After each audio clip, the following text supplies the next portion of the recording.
Hello and welcome back to my channel. My name is Kip Davis. I'm a biblical scholar and a specialist in early Judaism and the Dead Sea Scrolls.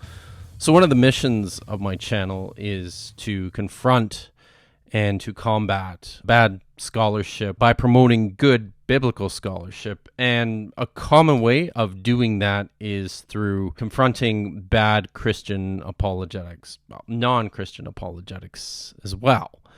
So this is the second part of a two-part live stream in which I responded to a video on some of that famously bad Christian apologetics on the historicity and the morality of the Canaanite conquest as it is presented in the book of Joshua. The original video was by Gavin Ortlund, who is a former pastor and a popular writer and a Christian apologist. He's the founder of Truth Unites, a ministry with a strong presence here on YouTube. He has a PhD from Fuller Theological Seminary in historical theology, and he wrote on the church father Anselm. So the video I responded to was entitled The Conquest of Canaan, Genocide or Just. In the thumbnail, Gavin suggested that this was the toughest objection to Christianity. In part one, we discussed the problems of reading these texts about the Canaanite conquest exclusively through the lens of warfare, rhetorical hyperbole, and we took a close look at the crucial technical term, cherem warfare, or the ban in biblical texts, and its inseparable link to worship and to the Israelite cult.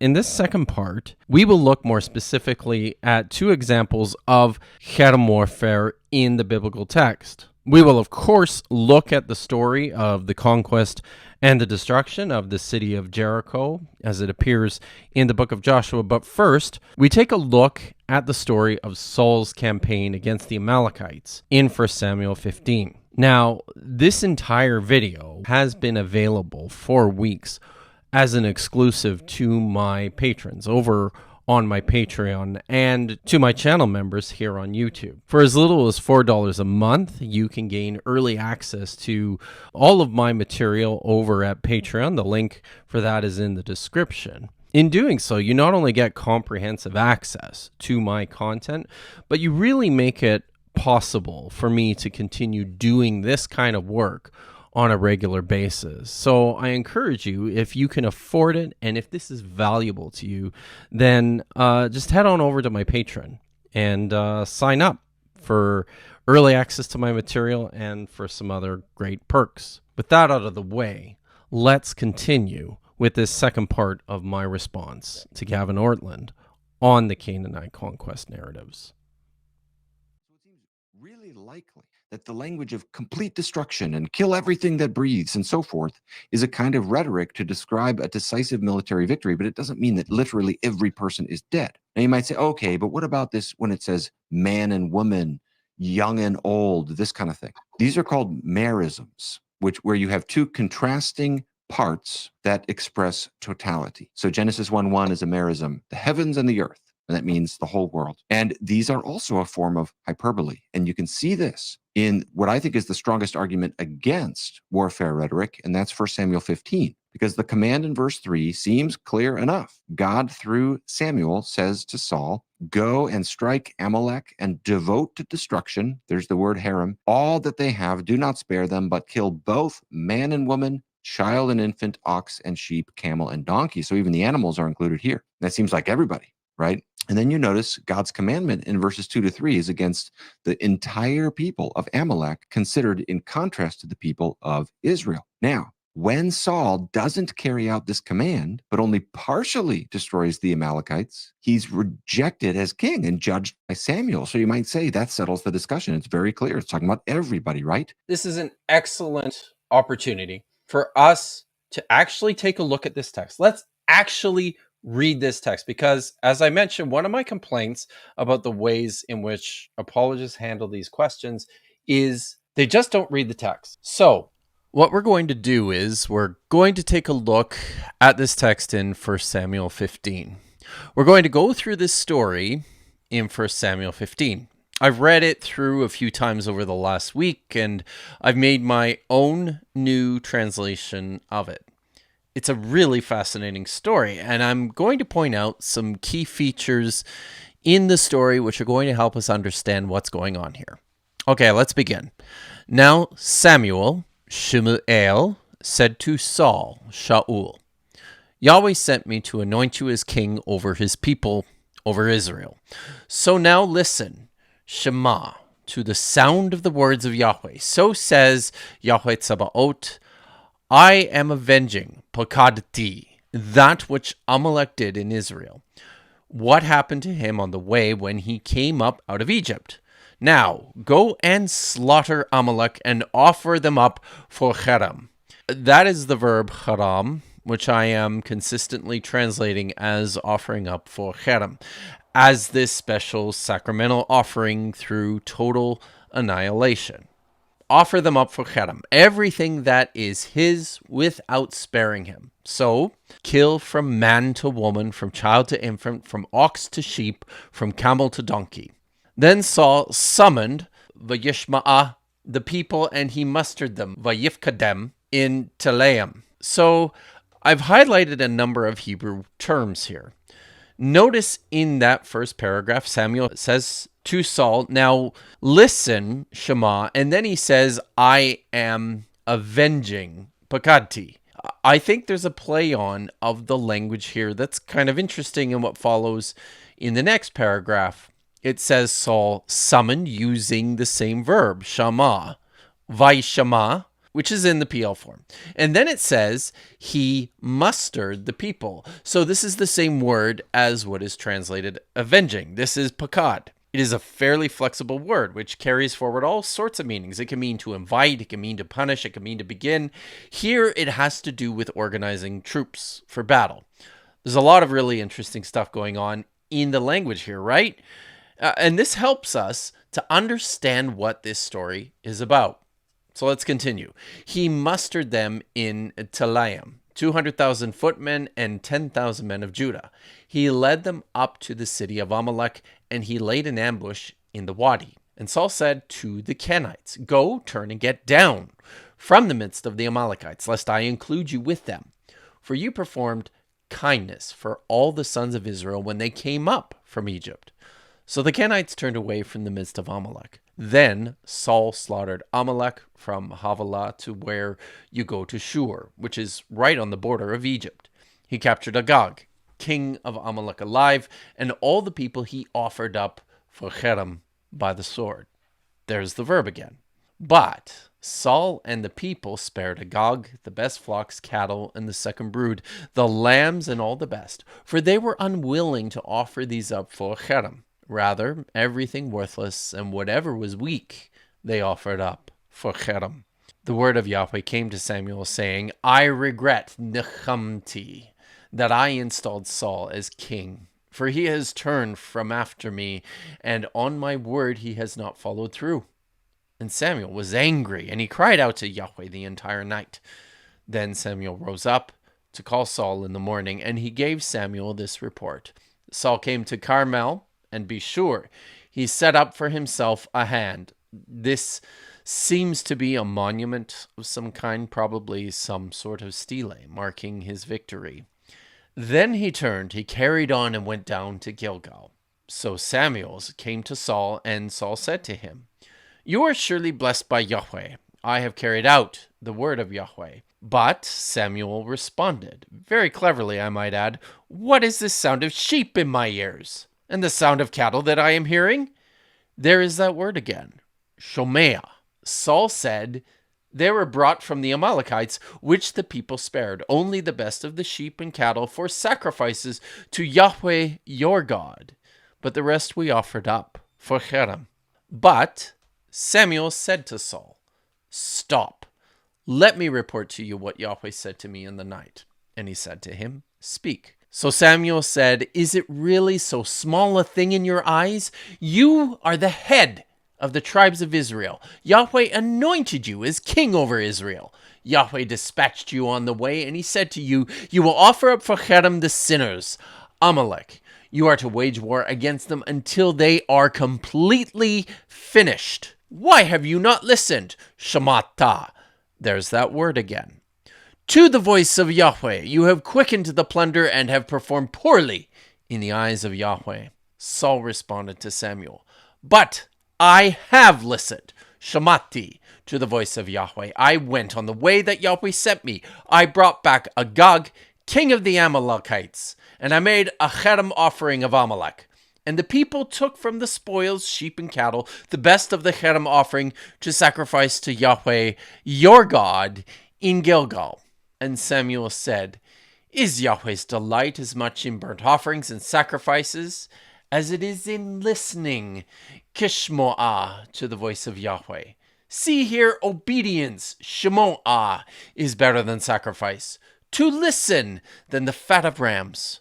For the sin of divination is rebellion, iniquity, and monuments are insubordination, because you have spurned the word of Yahweh. He has spurned you as king.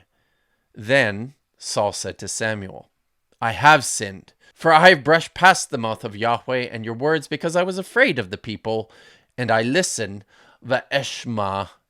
Do you notice this word continuing to appear in this story, right?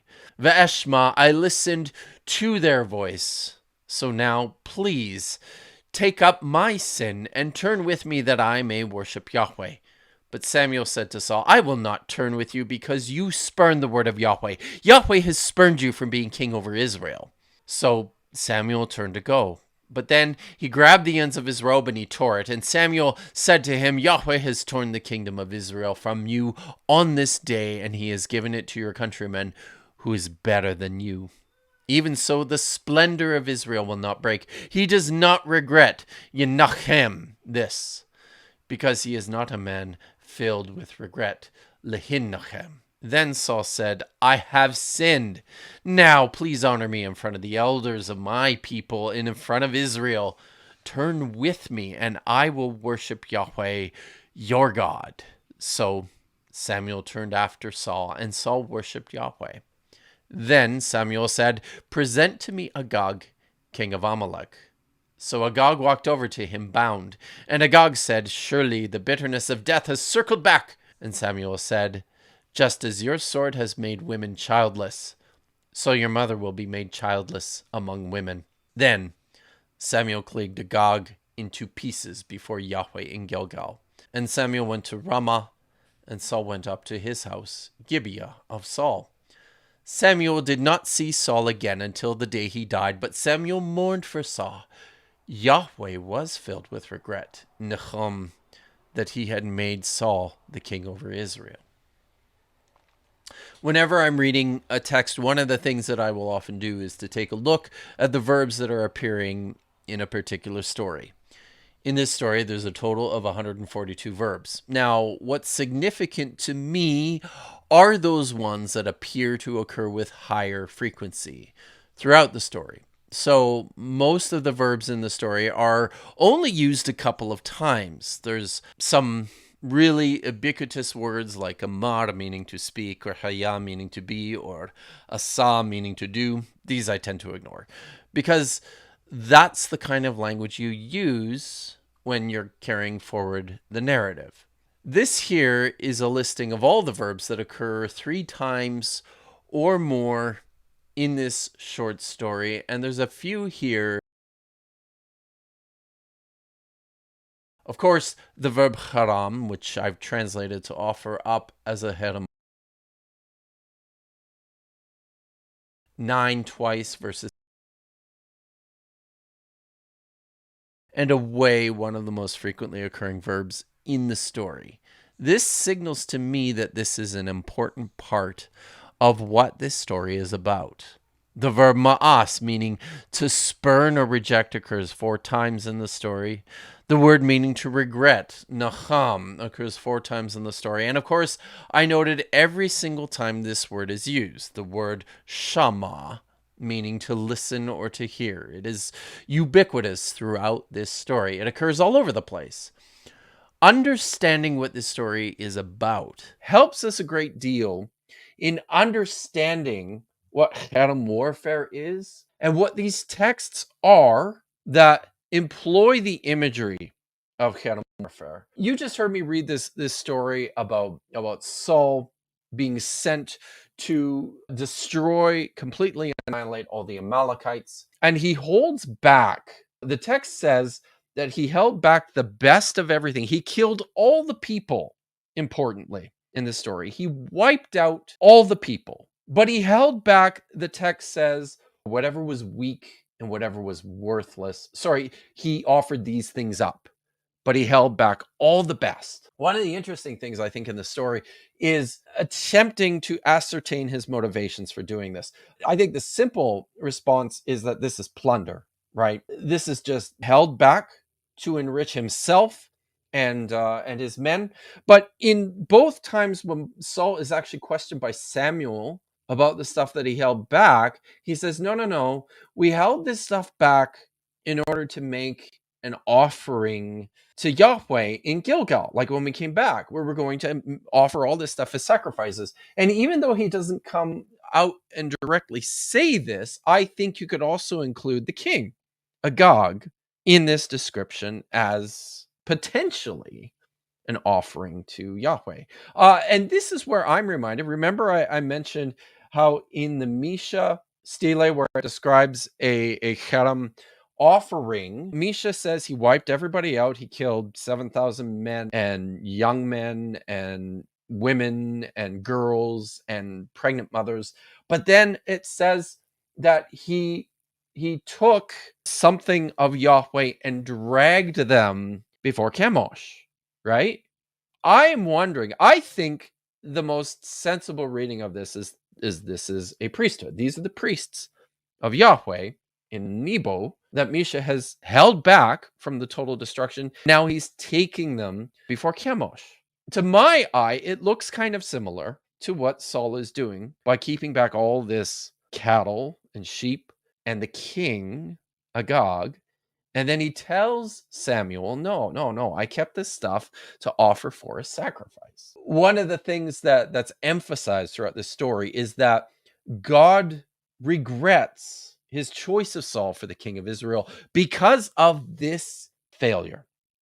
Because of this failure. This story is a story about obedience. So the totality of Cherem in this story is a device for showing the deadly seriousness of following through with precision the words of Yahweh and the consequences for small rebellions, even those seemingly beneficial. Like the big things Saul got right?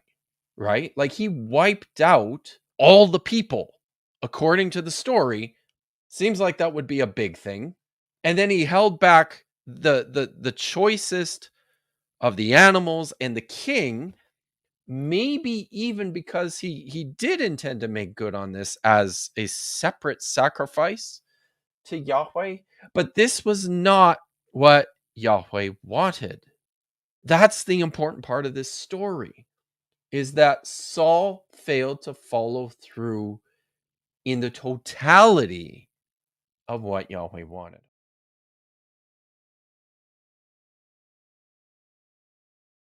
Let's continue with the video here. This looks like the end of the Amalekites. All the people totally destroyed, right? Well, if you keep reading, once again, First Samuel itself points out there's lots of other Amalekites still around. They weren't totally destroyed.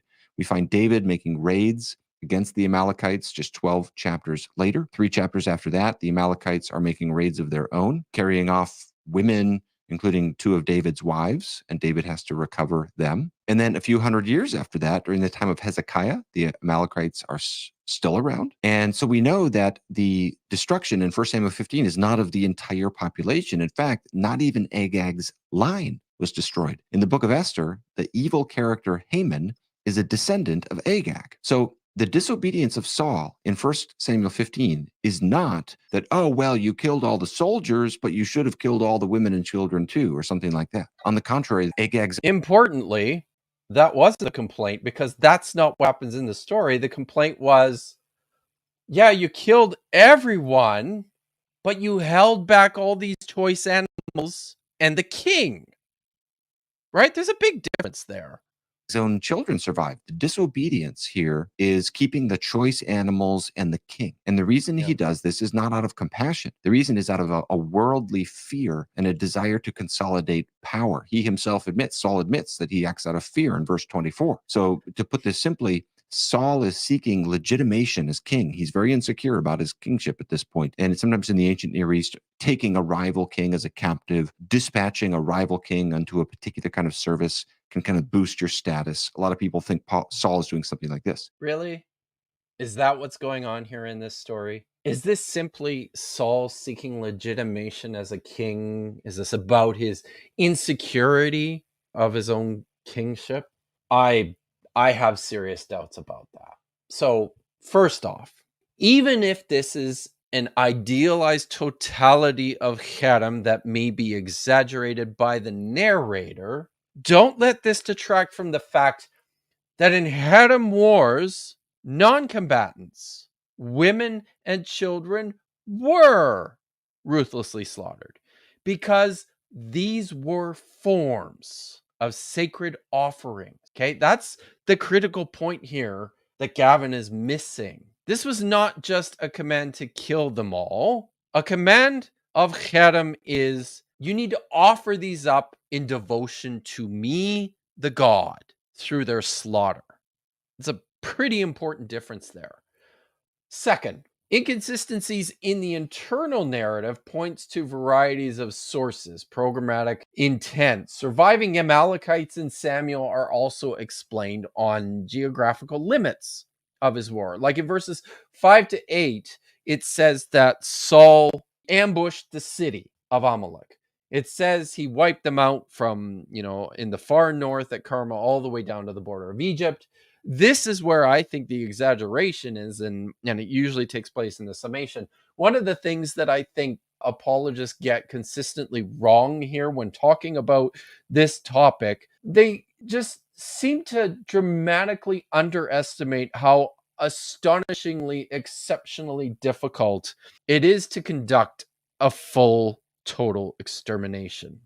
The worst extermination in human history, as far as we are aware, was probably the Holocaust. 6 million Jews executed by the Nazis. And this occurred on an industrial scale and over the course of several years. And even this managed to wipe, I think the figure is 20% or 25% of the European Jewish population. And estimates would be, I was talking to my friend Pat Lowinger about this, and he said that he's seen estimates that it would have taken 25 years of constant killing to exterminate all the European Jews. Like, it's really, really hard to pull this off in its totality. So it's not at all unsurprising. Not at all if an attempted genocide is ever not fully successful. This is a given. We know that Saul's disobedience, we know what his disobedience was. It was his failure to fulfill his vow and his failure to obey the voice of Yahweh. We know what this story is about. In verses 22 to 23, it tells us what this story is about. It's not an indictment of his worldly fear and his desire to consolidate power. Samuel tells us what this story is about. Saul withheld the best from Yahweh. He broke the Cherem. He offered up for Cherem only everything worthless and whatever is weak. Samuel told him, is Yahweh's delight as much in burnt offerings and sacrifices as it is in listening to the voice of Yahweh? See here, obedience is better than sacrifice. To listen than the fat of rams. For the sin of divination is rebellion. Iniquity and monuments are insubordination. Because you have spurned the word of Yahweh, he has spurned you as king. I hope this is clear. This is a story about disobedience, and the Cherem is the vehicle for illustrating the deadly seriousness of Saul's failure to abide by the complete instructions to the letter that Yahweh delivered. Let's continue. So now Gavin is going to say a few things about Cherem, as he thinks it applies to the Babylonian conquest of Jerusalem. This same language is used for the Israelites during the Babylonian exile. Okay. The Israelites themselves are haremed or completely destroyed by the Babylonians 586, 587 BC. That's how the Bible describes it. But we know it didn't mean that all of them were literally killed. It refers again to a decisive military victory. In Deuteronomy, there's a warning and anticipation that the Israelites, if they succumb to the same evil deeds practiced by the Canaanites, they will receive the same fate, namely removal from the land. And that happens with the exile.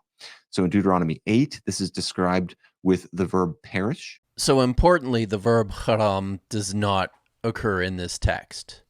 This is the verb adav, which can mean to go astray, to be carried off. It can also mean to exterminate. It probably means to exterminate in this context. And then in Deuteronomy 32, you find the same merisms of man and woman, young and old, and so forth. In Deuteronomy 32, the verb doesn't appear there either. That's shokal. It means to deprive of children. That's the same verb that was used in Samuel's statement to Agag just before he killed him, that your mother's going to be bereaved of children. You made childless today because I'm going to kill you. And then in Jeremiah 25, God himself threatens the 70-year exile in Babylon, and he says, I will devote them to destruction. That's harem. And the results of this are an everlasting desolation. I mean, look at those words, a horror, a hissing.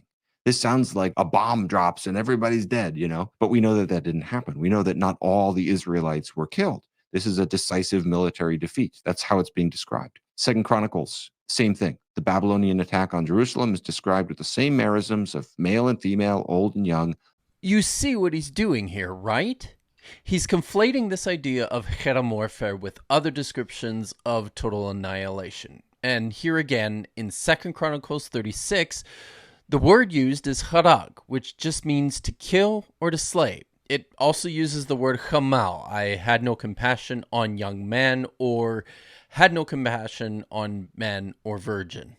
Remember, this also appeared in 1 Samuel chapter 15 a few times to describe how the Israelite combatants treated the king of the Amalekites. They used the same word. So this is really, really important. These are different terms, Gavin. You use these terms to talk about harem warfare, and you can't talk about harem warfare as a simple case of merism. You just can't do it. All are given into the Babylonians' hand. He mentioned Jeremiah chapter 25, verses 8 to 9. This was the only passage of that handful that he pulled up, which suggests that the destruction, the exile of the Jews, of the Israelites to Babylon, was a form of harem. I don't think it's the exile that Jeremiah is talking about. Jeremiah is describing the destruction of the city of Jerusalem as a harem offering. And I would say, I tend to think this is probably a text that has its roots in an historical Jeremiah, if there was such a thing. And if so, one of the reasons I think that, by the way, is because we have a redacted version of this same text in the Masoretic text that deviates from an older version in the Septuagint. But really, there's every reason to believe that Jeremiah anticipated the total annihilation of the city and of something that mirrored the stories of harem warfare in the conquest tradition. Again, even if these are hyperbolized expressions of total destruction, even within the context of harem, this is a distraction from the fact that they either envision or describe actual indiscriminate slaughter on a horrific state. Saul's failure in the story in 1 Samuel 15 was that he discriminated, right? He selected from the harem and held it back. No. When it's part of the harem, it's all in there. It's an indiscriminate slaughter. Everything that's alive, no matter what it is, you kill it. Indiscriminate slaughter. Throughout Deuteronomy and Joshua and also Judges, you have two different verbs used to describe what to do to the Canaanites: annihilation and expulsion. So on the one hand, there's lots of passages. This is probably the dominant chord that says utterly destroy them, harem them. But the other is to drive them out. And once again, this raises the question of how do those two things fit together? Just like it says utterly destroy them and also don't marry them. And so you're wondering, well, how do those two things fit together? So also, it's kind of weird if it says utterly destroy them and also drive them out, okay? Because you're like, well, how do you drive out people who are dead if they're all dead? Gavin's making the argument here that it can't be viewed as a total annihilation, as a genocide or an extermination, because you've got this inconsistency where in some texts in the conquest narratives, it uses this term cherem for total killing, total extermination, but then it uses other words which mean to drive them out or to push them back, right? I would say in some respect, I think what's happening is there's probably a confusion of sources. Again, remember we talked a little bit about how lots of these stories come from competing sources, so they're going to be differences between them, right? But something else that's really important to point out here is how close are we paying attention to these terms and to how they're used and to when. So just within the story of Joshua, let's talk about this term, cherem, and how it's used relative to verbs of expulsion or annihilation. I think this is pretty simple to point out. So within the book of Joshua, the verb cherem is used 28 times, far and away the highest number of occurrences of the verb throughout the entire Hebrew Bible. But not every single site in the book of Joshua is offered up as cherem, okay? Here's the list of cities that the text of Joshua says are offered up as cherem offerings. There's only 7 or 8 of them: Jericho, Ai, Makkedah, Eglon, possibly Lachish, although it's not perfectly clear, Hebron, Debir, and Chatzor. All right. Now, we have other descriptions of the Israelites destroying other cities, but using different language to describe this. In Joshua chapter 12, there's this list of kings who were defeated and killed, and their cities were destroyed by the Israelites. This list includes all 7 or 8 cities that were part of a cherem offering, but it also includes all these other cities. And the point here is that not every city was part of a cherem offering in Joshua. So not every city was subject to the same type of annihilation for the same purpose. Before we move on here, Gavin's next going to talk a little bit about Canaanite cities. But first, crucially, the reason why you offer up a cherem offering to God is as an expression of your total selfless devotion, right? Because you're not keeping any of that stuff. All that belongs to the God, and it's part of this sacrificial economy. The demands of the gods are always pretty high. There's no half measures when it comes to sacrifices. This much is abundantly clear throughout numerous texts of the Bible. So the key takeaway is that when Yahweh is demanding cherem, and the stories that feature the cherem are all making this point, right? Yahweh's demands are high. They're total. And these stories featuring the cherem always hinge on this point that somebody has not followed through in the totality of the offering. Indiscriminate killing. So now we're going to listen to what Gavin has to say about Canaanite cities.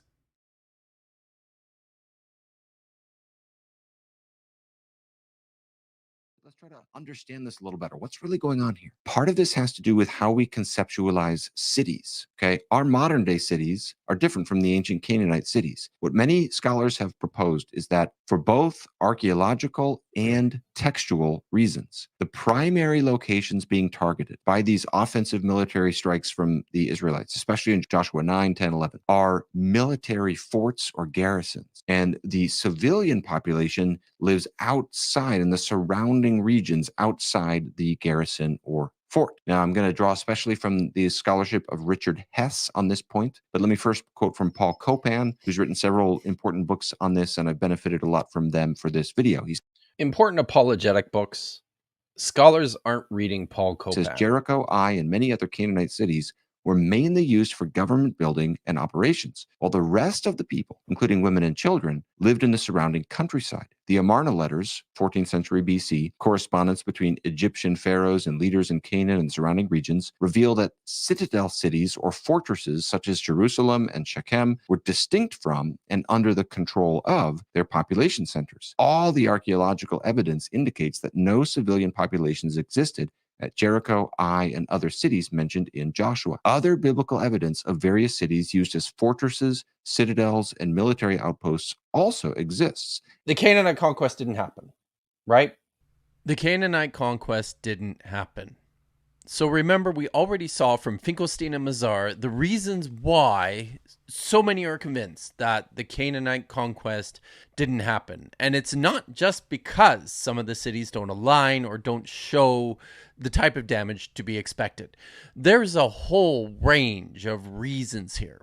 There's a massive inconsistency in the complete archaeological record of the region from the period that just does not add up with the biblical text. And this has convinced people that the Canaanite conquest didn't happen. So this here is also from Finkelstein and Mazar. They say that in some cases, there is an outright conflict between the archaeological findings and the biblical narratives, while in others, the archaeological data do not contradict the conquest stories.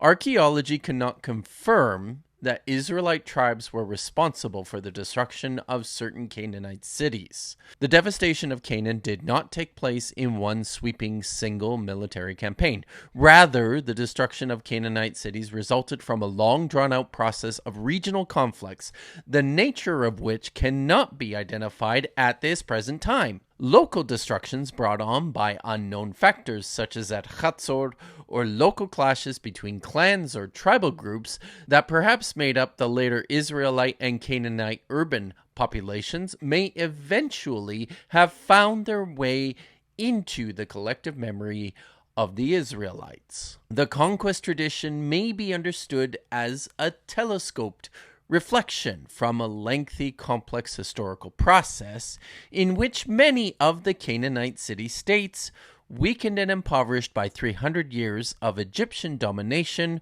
were demolished during the 13th and 12th centuries BCE.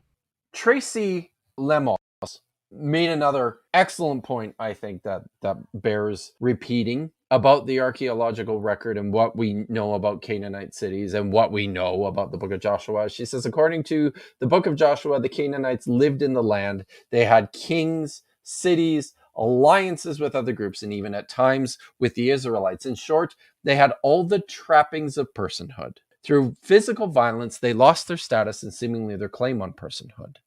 The Israelites, through mass killing, established their possession of the land promised to them, reaffirmed their status as Yahweh's people, and manifested the superior claim to personhood that status accorded them, while no serious scholar would regard the conquest narrative as historical in basis. I will repeat that. While no serious scholar would regard the conquest narrative as historical in basis, this narrative nonetheless reveals for us the conceptions of personhood held by its authors. In the conquest narrative and in other biblical texts, it is through violence that status and personhood are shifted, and through violence that personhood is realized and negated. What matters in this story is the intent. These stories were designed to highlight the seriousness of the totality of cherem warfare by envisioning the indiscriminate slaughter of everything alive, from the king to livestock and everything in between.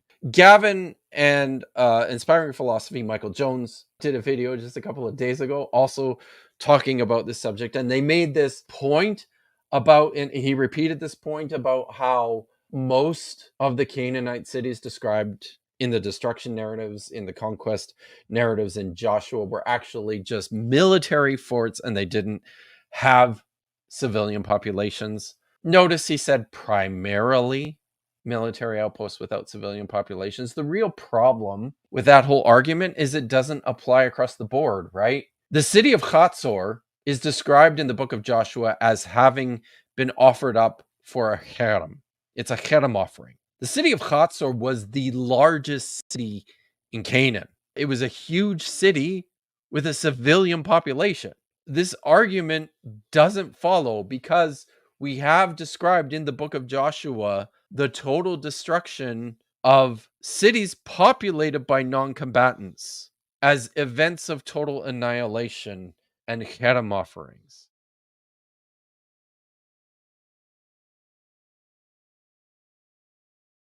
So Gavin's going to now talk about Rahab, and I'm going to use this as a jumping off point to talk a little bit about the story, the second important cherem story in Joshua chapter 6 and 7. This actually all really covers much of Joshua chapter 2 through chapter 7. So I'm going to talk a little bit about that, and then we'll finish up. But I think the most poignant is the story of Rahab. Off the cuff, you might just wonder, well, why are they staying with a prostitute? It wasn't to sleep with her as Samson did in Judges 16, verse 1. The text there makes that very clear. Samson slept with the prostitute.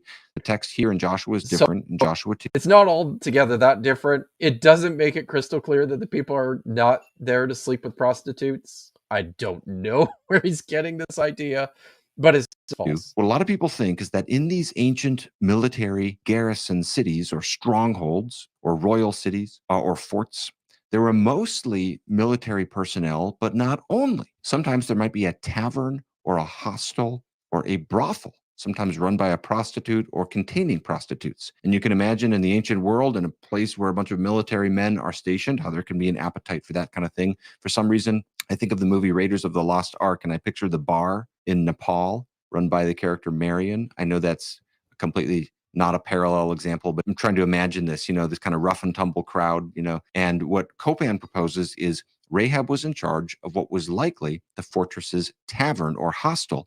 An innkeeper's home would have been an ideal meeting place for spies and conspirators. Such places notoriously posed a threat to security. Because of this, the Hittites in Turkey and northern Syria prohibited the building of an inn or tavern near fortress walls. And he draws attention to the Code of Hammurabi, where you have this kind of scenario that's envisioned where a tavern or a hostel is near the city, and there's a similar concern basically about vulnerability that is represented by that. You can see the law that he cites there for that. The most pressing problem, again, is really on the fixation that these stories represent things that actually happened, right?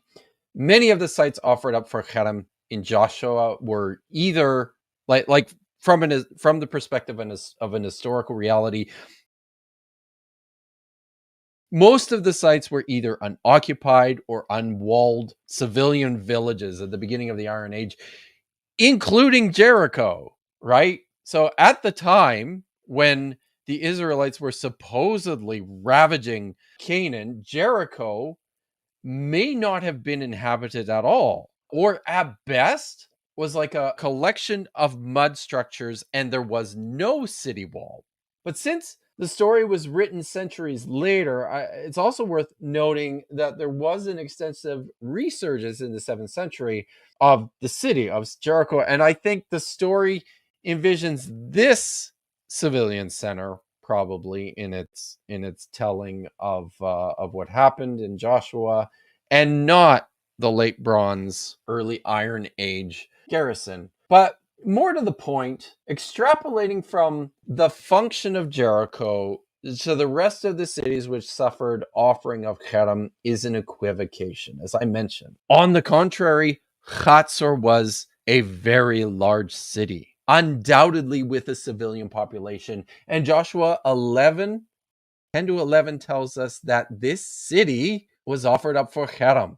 It wasn't just a military garrison. So instead of obsessing about the extent of an actual genocide, I think it's really important to actually just read the story. So that's what we're going to do. We're not going to read the whole thing from chapter 2 through chapter 7, but I've pulled up some selections of this story about Rahab and about the destruction of Jericho to make a couple of more points about Cherem warfare. We start in Joshua chapter 2, which is actually where Rahab is introduced. In verse 1, it begins like this. Now Joshua, son of Nun, sent 2 scouts secretly, saying, Go, see the land and Jericho. So they went, and they came to the house of a woman, a prostitute. Her name was Rahab, and they slept there. Okay, remember how Gavin said, the spies were not there to sleep with prostitutes? No, it's a tavern, it's an inn. This is where you go to find information. Come on, when it says they slept there, this is the same verb that's used with great frequency throughout the biblical text to describe people having sex. They're at the house of a known prostitute. Why do you think they were there? I think it's pretty clear. And it was said to the king of Jericho, Look, men have come here in the night from the sons of Israel to spy out the land. So the king of Jericho sent to Rahab, saying, Hand over the men who have come to you, who have entered your house, for they have come to spy out the entire land. But the woman took the 2 men, and she hid them. And she said, For sure, the men have come to me, but I did not know where they were from. Then, when it was dark, it so happened, at the closing of the gate, that the men left. I do not know where the men went. Chase quickly after them, so that you will catch them. And she brought them up onto the roof, and she hid them under some stalks of flax she had laid out on the roof. The men chased after them by the way of the Jordan and the fords. They closed the gate behind them as the pursuers left after them. Sometimes it can be a bit awkward reading a Hebrew text like this because it does not always clearly identify the subject. But now we're talking about the spies. The spies had not yet fallen asleep when she, that is Rahab, came up to them on the roof, and she said to the men, I know that Yahweh has given the land to you. The terror of you has fallen upon us. All the inhabitants of the land have melted because of you.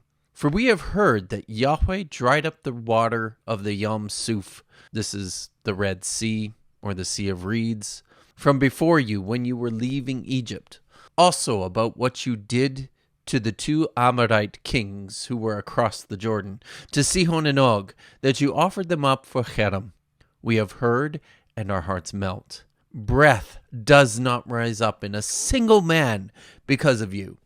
I'm going to pause there for a second to point out that if Gavin is going to treat this text as representative of historical reality, of what happened, if that's the case, and if the Israelites are only targeting military installations and leaving all the non-combatants and civilians alone, then why on earth are the people, the regular people here, all the inhabitants of the land, why are they so afraid of the Israelites?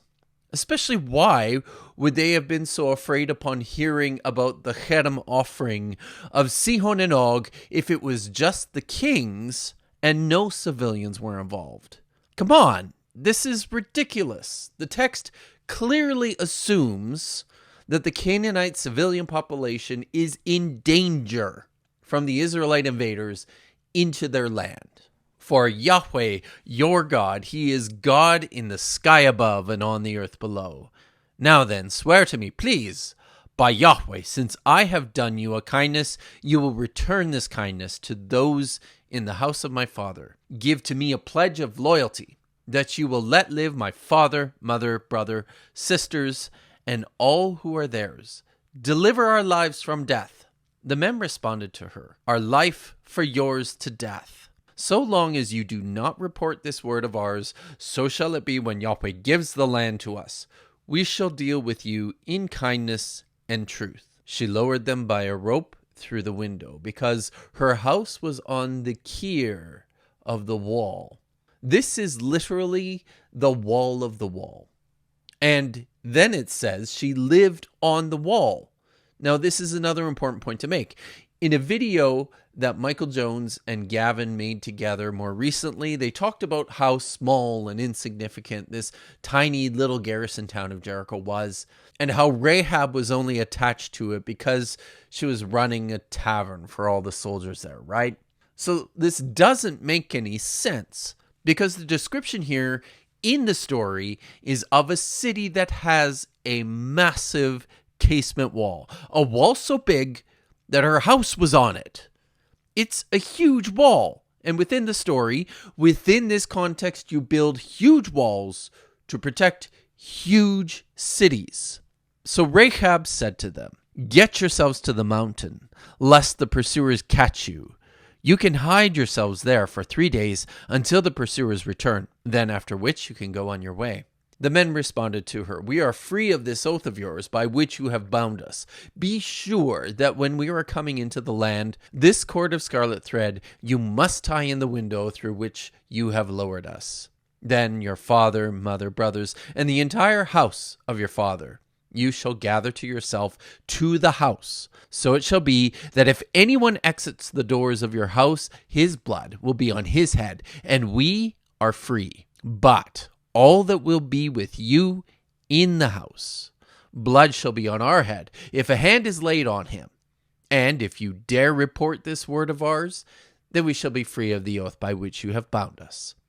She replied, "According to your words, so shall it be." All right, I'm going to pause there for a second. This is a story about oaths in view of the cherem, right? I mentioned already, verses 9 to 11 talks about all the inhabitants of the land being terrified by the threat of Israel, which only makes sense if there was a real threat there, right? The city of Jericho in the book of Joshua, right? It occupies an entire chapter for the preparation of the battle against Jericho, and then 2 entire chapters of the conquest, and it's used repeatedly throughout the rest of the book of Joshua as an example of destruction for every ensuing context. It's repeated in chapter 8, verse 2, 9, verse 3, 10, verse 1, verse 28, verse 30. So one of the many reasons we know this story is fiction is because the city described does not look anything remotely like what was actually there at the beginning of the Iron Age. The city, as it's envisioned in this story, is a massive city, which is why it's so important to this story.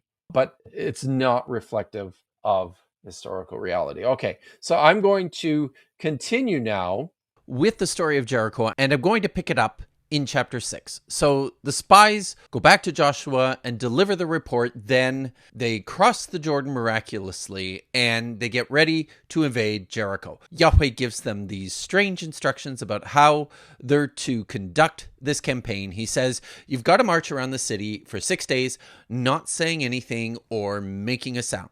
You just march once around the city each day for 6 days. And then on the 7th day, you're going to do something different. So, Joshua 6, starting in verse 15, it says, "Then it so happened on the 7th day that they arose early as the dawn was breaking, and they circled the city in this manner 7 times. Only on this day they rounded the city 7 times. So it happened on the 7th circuit that the priests blew on the shofars, and Joshua said to the people, 'Shout, for Yahweh has given us the city. The city shall be a cherem offering, along with everything in it, to Yahweh. Only Rachav, the prostitute, shall live, along with everyone in her house, since she had hidden the messengers we dispatched. But you must hold strictly to the cherem offering, or else you will be offered up for cherem. Take from the cherem, and you will commit the camp of Israel to the cherem. Disaster shall you bring upon it. All the silver and gold, objects of bronze and iron are holy to Yahweh. He will bring to the treasury of Yahweh.' The people shouted and blew on the shofars. When the people heard the sound of the shofar, the people shouted with a great shout, and the wall fell under it. Then the people went up into the city, one man after another, and they captured the city. So they offered up for cherem everything that was in the city, from man to woman, young boy to old man, ox, sheep, and donkey, by the sword. Then Joshua said to the 2 men who scouted the land, "Get to the house of the woman, the prostitute, and bring out from there the woman and all who are hers, just as you swore to her." And the young scouts went and brought out Rachav, her father, mother, brothers, and all that was hers, and all her clans they brought out. They set them outside the camp of Israel. Then they burned the city with fire and all that was in it. Only the silver, gold, and objects of bronze and iron they gave to the treasury of the house of Yahweh. But Rachav the prostitute, the house of her father, and all that was hers, Joshua left alive.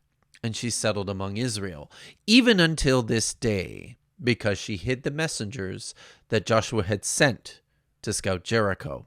And Joshua swore in that moment, saying, "Cursed is any man before Yahweh who rises up and rebuilds this city Jericho. With his firstborn son, he lays its foundation. With his youngest, he installs its doors." Do you remember how I told you that at some point in the 8th century, Jericho was actually rebuilt and increased in size and fortification? That's interesting in view of this warning that Joshua delivers.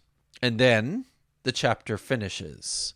So Yahweh was with Joshua and his renown. And there's that word again, Shema. Here it's Shamu, his renown, his hearing. It was throughout the land. So then it ends in chapter 7, verse 1.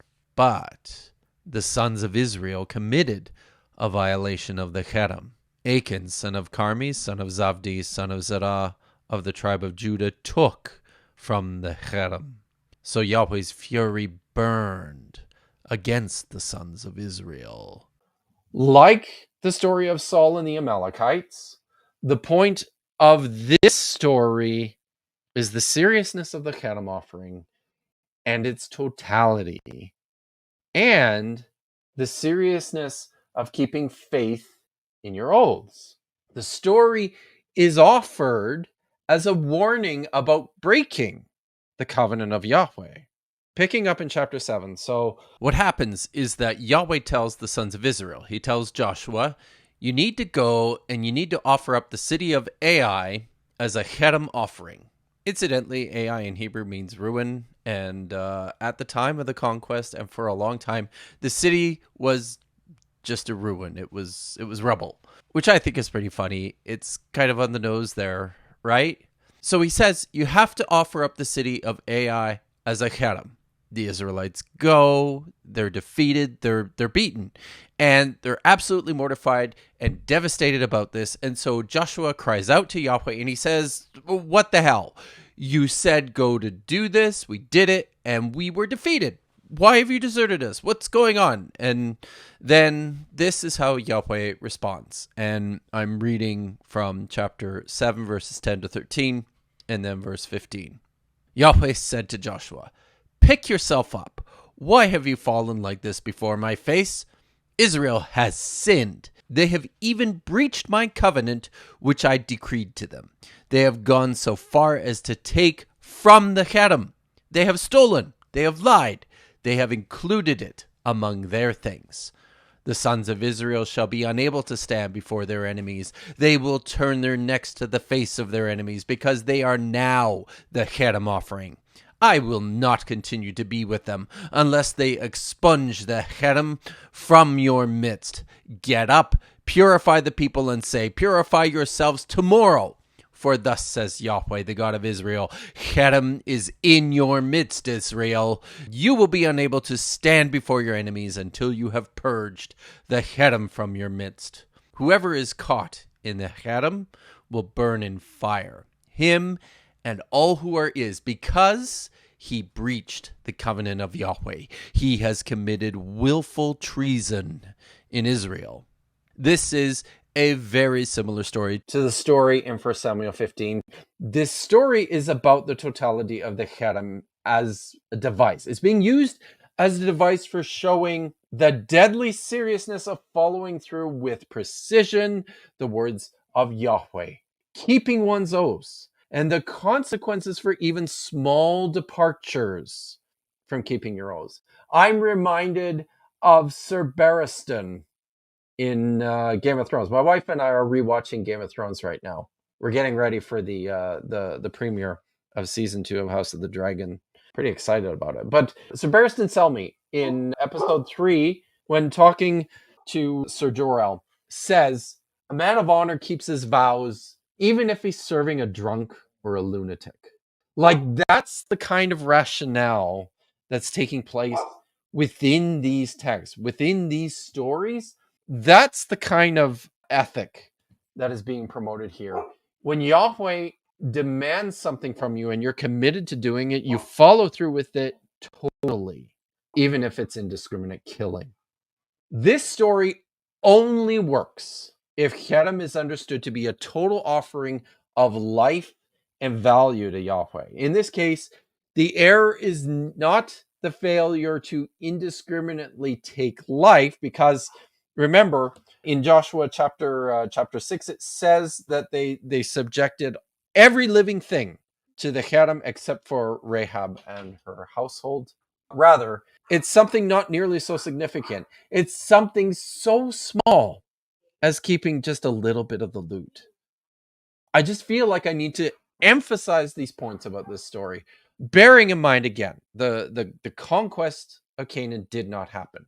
But the imaginations and the fantasies about what happened in Canaan in antiquity and what Yahweh demanded of the people are this horrific total slaughter of everyone, because you dare not keep anything back from Yahweh. Because even when you hold back just a tiny little bit like this, even just keeping back some of the loot, disaster will ensue as a result of that.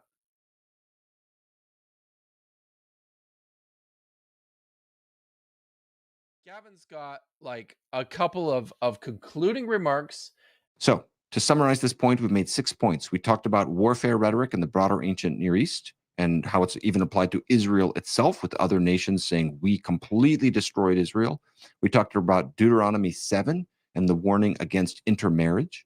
We talked about Joshua and Judges and the repeated survival of those who are haremed or completely destroyed. Same with 1 Samuel 15 and the Amalekites. Number 4, we talked about the term harem and its corresponding merisms being applied to the Babylonian exile as well, where we know it didn't literally kill everybody. We talked about number 5, the expulsion from the land of those who have been haremed or completely destroyed. And then number 6, we talked about the proposal by numerous scholars that it's garrisons or forts that are the primary targets of offensive strike in places like Joshua 10. So Gavin's argument in this part of his video amounts to this: warfare rhetoric in the ancient world. He says he showed how this is just a hyperbolic expression of killing, which really wasn't that bad. I just showed that while there is hyperbole used throughout the conquest narratives, this comparison fails, since these are rather presented as historical narrative, and they are not royal inscriptions. The idea is not interchangeable with Cherem warfare, and it absolutely does not. It absolutely does not preclude the mass slaughter of non-combatants, even if it is hyperbolic. Second, Deuteronomy 7's prohibition of marriage is a sign of competing sources in the construction of the Bible, and rather points to a later sociological matrix for these texts. It does not indicate that the intention was that everyone was not to be killed. Third, Gavin says that the survival of the Cheremed shows that the killing was not total. I rather showed that Cherem warfare was real and it was brutal. While the conquest did not happen, these texts reflect memories of Cherem offerings and were envisioned as total and unforgiving. The point was always that these were to be total and unrestrained devotions through slaughter. Fourth, Gavin says cherem was applied to the Babylonian exile, and this somehow shows that the term was not intended to mean a complete annihilation. I rather showed that the only text describing the exile as cherem is in Jeremiah, and it probably predates the Babylonian invasion. So it's unsurprising if the prophet expected this to be a cherem offering. All the other texts do not use the same language. Fifth, Gavin notes, again, the expulsion of those who were cheremed, as if this somehow showed that cherem was not total. I feel like I'm repeating myself at this point, but I rather showed that while those subjected to the cherem offering were envisioned as having been totally annihilated, there were many other instances of battle, killing, and expulsion that do not conform to the proscription of cherem. And finally, Gavin says that the cities in Joshua were military garrisons and that the civilian populations were not indiscriminately slaughtered. I rather showed that Jericho was envisioned as a large city with a casemate wall and a civilian population as it's described in Joshua. Also, that at the end of the late Bronze Age, the unwalled site supported only a small number of inhabitants. It's one of the many facts through which archaeologists have come to agree that the conquest did not happen. And those are really my two final points. The conquest did not happen. And cherem warfare was this idea of ultimate sacrifice to Yahweh of your enemies in the form of indiscriminate killing. And because this was a sacramental act, the totality of it was really the important part. I'm Kip Davis. Thanks for watching.